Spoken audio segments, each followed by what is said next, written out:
Welcome back, dear friends, to the Crimson Academy's course on the Administrative Order. Dear friends, we continue our study of the Covenant, and in this section we'll be covering the Will and Testament of Abdul Baha, the Administrative Order, the offspring of the Covenant. This vital document, the Will and Testament of Abdul Baha, called the Charter of the Administrative Order by the beloved guardian Shoghi Effendi, was unsealed at a crucial time when the Ark of the Covenant appeared to be heading towards the treacherous waters of rebellion and division after the ascension of His Holiness Abdul Baha.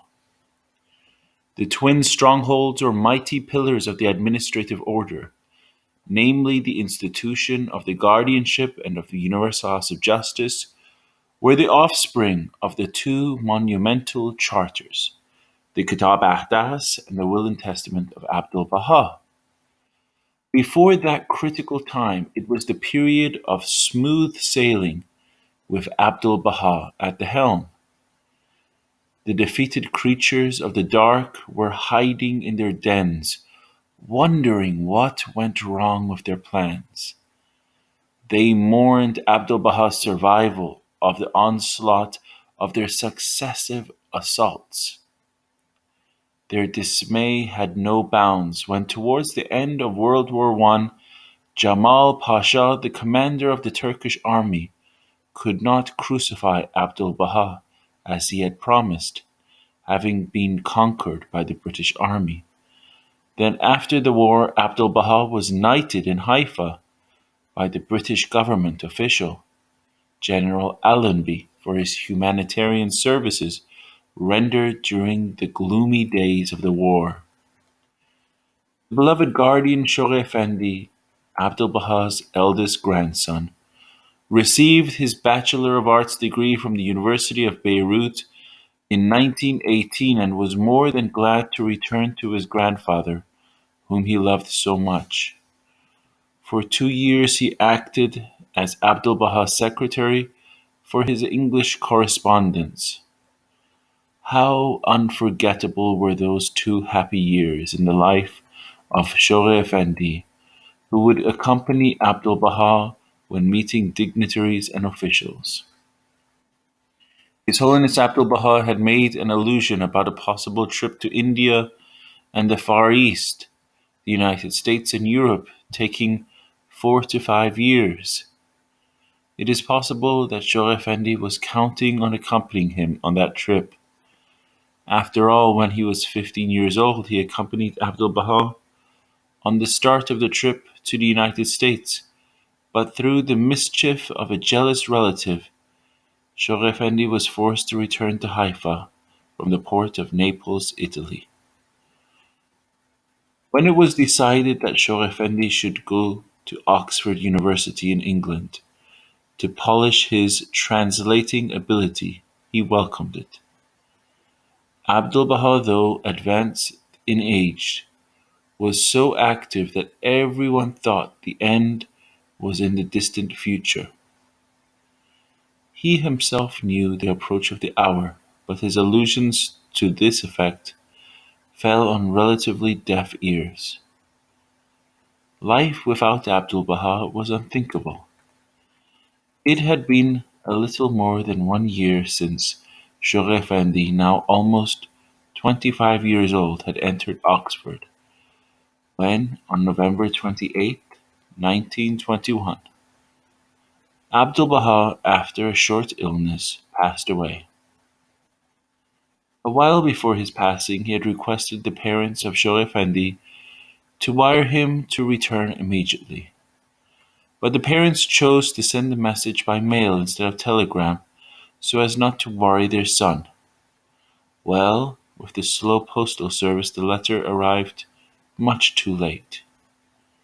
With Abdul Baha gone and no one at the helm for 40 days, it appeared to the believers that the Ark of the Covenant had again entered the choppy waters of instability and treachery. The greatest concern was the archbreaker Muhammad Ali, 69 years old, who, according to the will of Baha'u'llah, was the next in line as the successor. Heaven forbid even the thought of such a perfidious man, who had opposed Abdul Baha so viciously for 3 decades now, taking his place. Well, another transition and time for tests and cleansing the faith from the insincere and egotistical. Invariably, every time it was the insincere people in the family and some of the high ranking teachers who had to be cast out. The following update will help you to understand the coming events. His Holiness Abdul Baha was survived by the following: his 2 years younger sister, the Greatest Holy Leaf, his wife, Munir Khanum, four daughters, all married and their families, including 14 grandchildren. The eldest grandson was Shore Effendi, born in 1897. Shori means one who longs or yearns. This name was given to him by Abdul Baha, who also instructed everyone, even his parents, to call him Shori Effendi. Effendi being a respectful title even during his childhood. The last name of Rabbani was also conferred by Abdul Baha to Shori Effendi. Therefore his full name is Shori Effendi Rabbani. His mother was the eldest daughter of Abdul Baha, and his father was an Afnan, meaning a descendant of the family of the Bab's wife. Shore Effendi had two brothers and two sisters.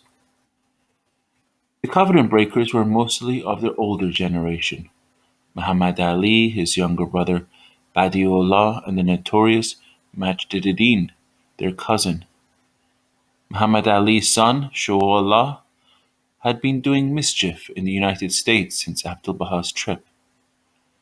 There were other covenant breakers too, which shall not be mentioned by name. Two prominent Persian believers who became covenant breakers after the passing of Abdul Baha were Ahmad Sohrab and Abareh.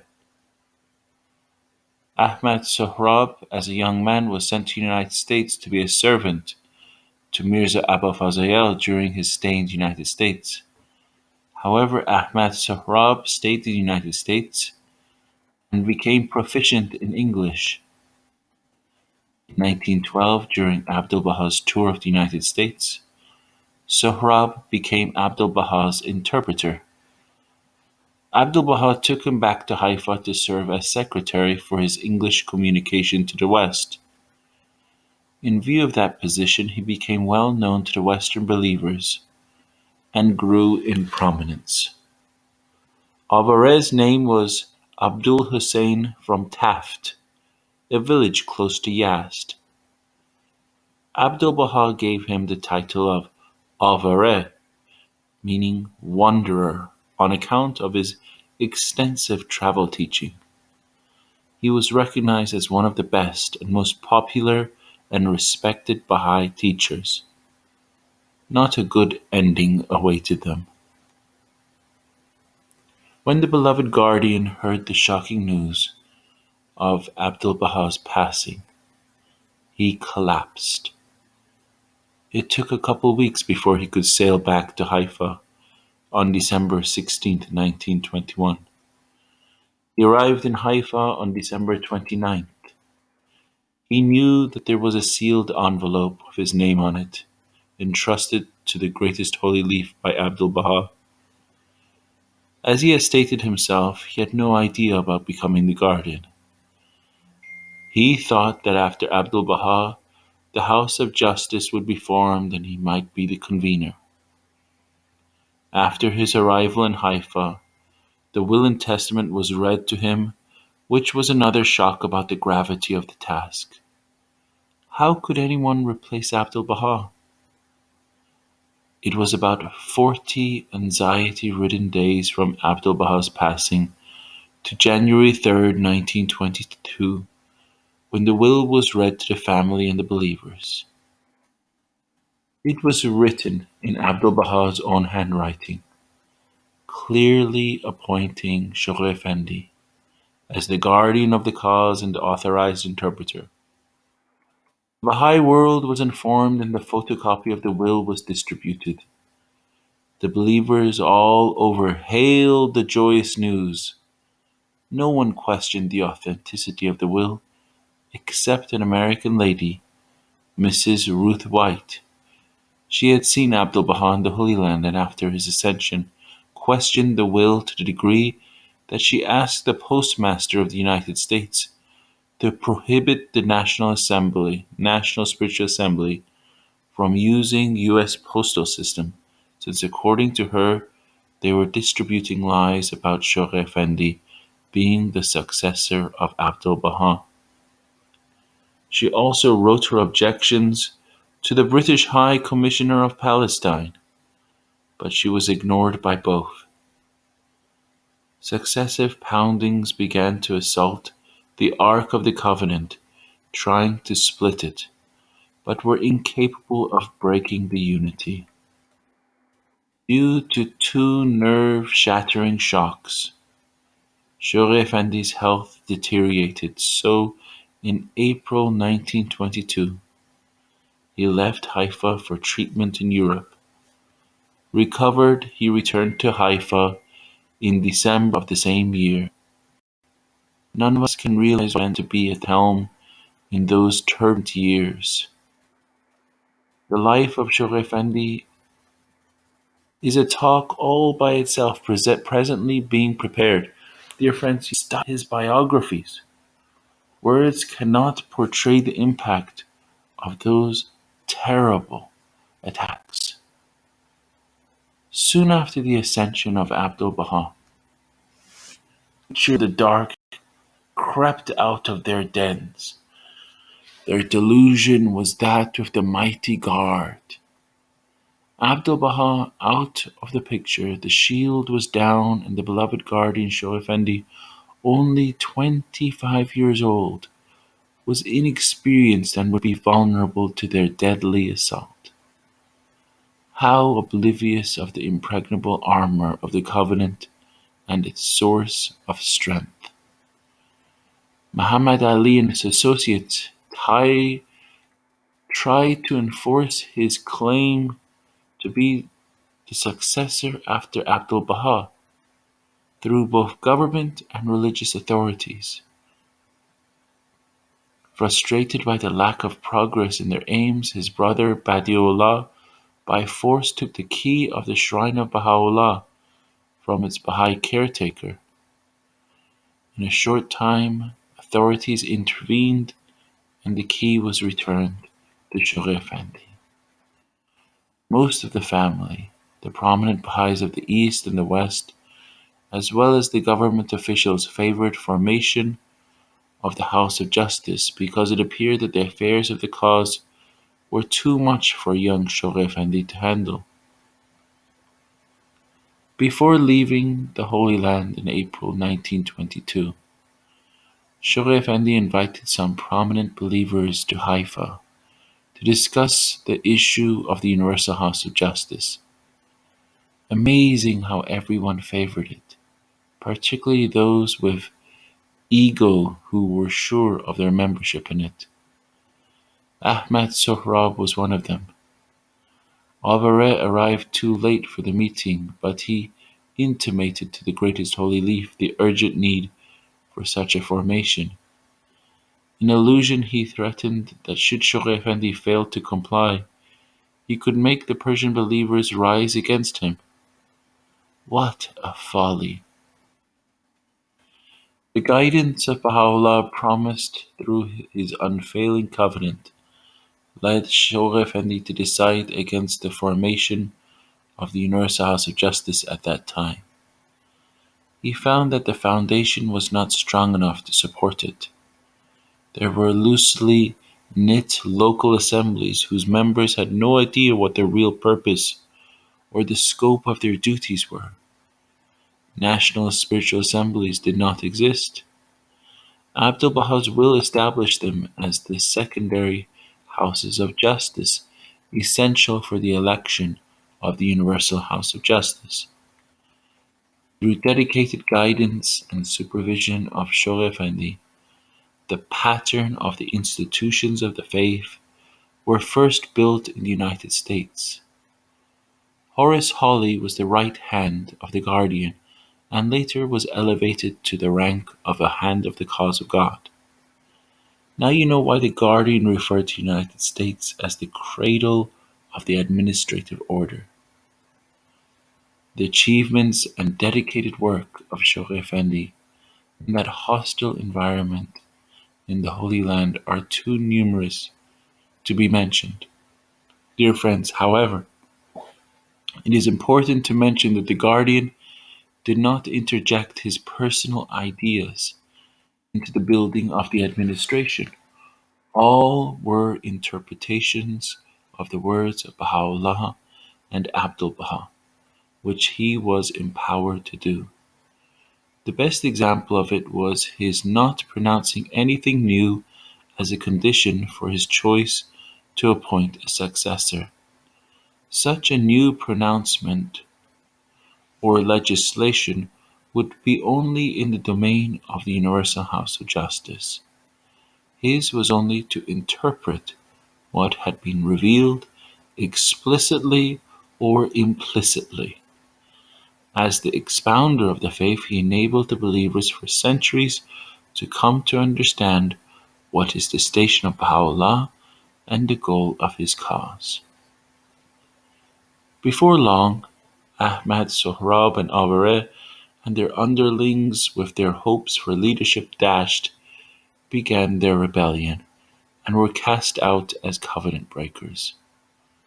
Avareh's wife left him in obedience to the law to shun the covenant breakers. Unfortunately, the close family of Shohreh Effendi did not understand this principle. After the passing of Abdul Baha's sister, the greatest holy leaf, in 1932, one by one, family members, including the aunts and their families as well as his brothers and sisters, were expelled as covenant breakers. This did not include his parents. Alone he guided the ark into safe waters. After his marriage in 1937 to Mary Maxwell, known as Amatul Baha Ri Khanum, he benefited from her companionship and assistance. If it were not the activities of the covenant breakers, it was the Jewish-Arab war which terrorized the Holy Land, and equally bad was World War II. Fortunately, many of the covenant breakers took the side of the Arabs during the Jewish-Arab war and left Israel. Regaining the mansion of Bahji and the shrine of Baha'u'llah from the hands of the covenant breakers, the beauty of the Baha'i gardens, the majesty of the shrine of the Bab, and the International Archives building, and rapid growth of the faith gave assurance to the Baha'i world for peaceful sailing for years to come. But it was not to be. Again, another transition, another storm of tests. The news of the sudden passing of Shohreh Effendi at age 60 in November 1957 sent tremor throughout the Baha'i world. The aftershock was yet to come.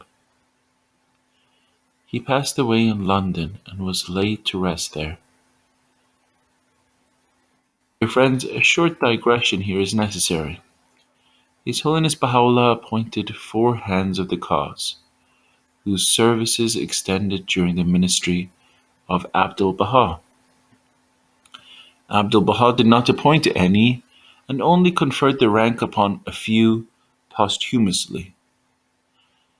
His will and testament authorized the Guardian to appoint the hands of the cause during his ministry for the purpose of protection and propagation of the cause. Shohreh Effendi, during 36 years of his ministry, appointed 31 hands, of whom 27 were living at his passing. Most of the hands were appointed during the last years of his ministry. 1 month before his passing, in his letter written in October 1957, He referred to the 27 hands of the cause as the chief stewards of Baha'u'llah's embryonic world commonwealth. On the invitation of Ammutul Bahari Khanum, herself a hand of the cause, the hands of the cause gathered in Haifa and examined Shogh Effendi's desk and papers and found no will and no appointed successor. This news was the aftershock which again shook the Baha'i world within a short span of time. Leaving no will caused some concern, but the believers had matured and no serious disruption took place. The hands of the cause realized what their appointment as the chief stewards in the last letter from Shogh Effendi meant. It became clear that they were to take charge and navigate the Ark through some dangerous and narrow passes. This was again critical because they were not infallible as Shogh Effendi was or the Universal House of Justice would be, but they had the protection of the Covenant. In 1953, when Shogh Effendi had launched the 10-year World Crusade, there were only 12 national spiritual assemblies. In 1963, 6 years after his passing, when the crusade was completed, there were 56 national spiritual assemblies. You can easily see how, with the final plan of the Guardian, the foundation became strong enough to support the Universal House of Justice. Dear friends, you might question why the Guardian of the Faith did not follow the injunction of the Kitab al-Aqdas to write a will. The purpose of a will by a Baha'i is first, declaration of his belief in Baha'u'llah, and second, disbursement of assets. Shogh Effendi in his writings clearly demonstrated his belief in Baha'u'llah. He did not have any assets since all of the buildings and holy places were registered under the name of various national spiritual assemblies. Lastly, the conditions dictated by Abdul Baha in his will could not be met for the appointment of a successor. As was said earlier, he was not authorized to legislate a variation. The condition was that the successor must be Shogh Effendi's son or an Akhsan, meaning one of the male descendants of Baha'u'llah. Well, he had no child, and all of the Akhsan had been declared covenant breakers, which disqualified them. The hands of the cause as chief stewards had the protection of the covenant and the assurance that Baha'u'llah in the Kitab al-Aqdas had made a reference to such a possible break in successorship before the election of the Universal House of Justice. So they went to work and elected 9 of the hands to stay in Haifa, fully in charge of their duties to protect the cause and propagate it. For propagation, they oversaw the orderly and systematic progress of the remaining 5 years of the 10-year crusade. As for the protection of the faith, an unusual challenge confronted them. That was in 1960, when Mason Remy, another of the hands of the cause, claimed to be the second guardian of the faith. He tried to bypass or manipulate the provisions of Abdul Baha's will. First, he claimed to be a branch, or qusna. Qusna, which is the Arabic word for branch, specifically referred to male offspring of Baha'u'llah in their wills. Remy said he was a branch because Baha'u'llah had said, "Ye are all the fruits of one branch," and that meant every person is a branch. However, this kind of branch mentioned by Baha'u'llah in Persian is called a Shaksar, entirely different than Husna.